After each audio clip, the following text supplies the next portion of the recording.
Le 26 janvier 2001, Joseph Kabila Kabange, alors l'un des plus jeunes généraux congolais, est arrivé à la tête du Congo démocratique.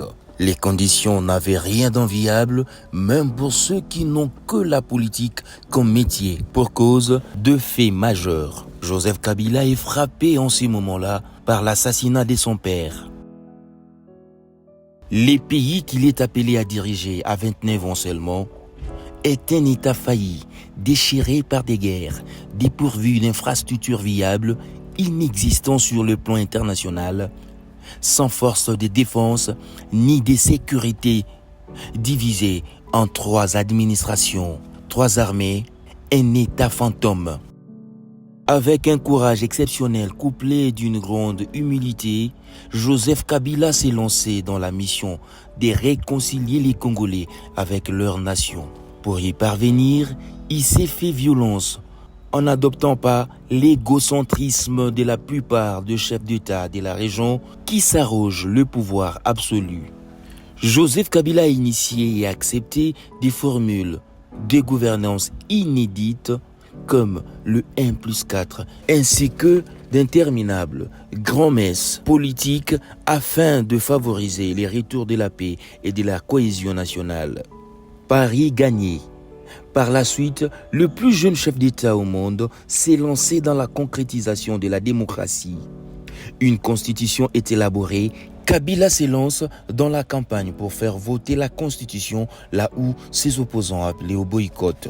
Les référendums populaires est convoqué. La constitution est votée par la majorité des Congolais. Désormais, la démocratie devenait les lots des Congolais grâce à la volonté du jeune président qui, avec fierté mais sans orgueil, l'a présenté à la nation convaincue d'avoir fait une œuvre utile qui faisait renaître un État qui n'avait rien de tel après plus de 3 décennies de dictature honteuse.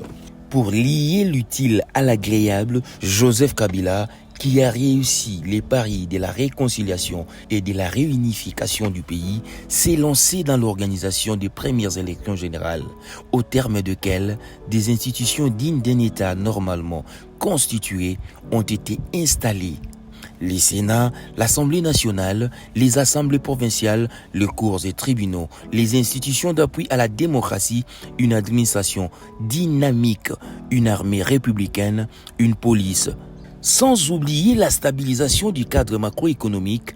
Et pour la première fois, la RDC a atteint une croissance à 2 chiffres. En 2011, Joseph Kabila a organisé les 2e élections générales financées à 95% par la RDC, une volonté d'affirmer notre indépendance et notre souveraineté.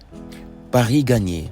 Respectueux de la Constitution qu'il a promulguée, Joseph Kabila a organisé le 3e cycle électoral sans être lui-même candidat. Au terme de ces cycles, il a passé les flambeaux à l'un de ses opposants le plus dur, faisant vivre aux Congolais pour la première fois de l'histoire une cérémonie de passation des pouvoirs entre un président sortant et un président entrant. Cette alternance au sommet est les paroxysmes de la démocratie congolaise. 29 ans à la prise du pouvoir, 49 ans aux sorties du pouvoir, Joseph Kabila est devenu un homme exceptionnel en Afrique, un des grands patrimoines du continent. Aujourd'hui, il peut mener sa vie de citoyen normal après avoir tout donné pour son pays, pour lequel il mourit une passion infinie.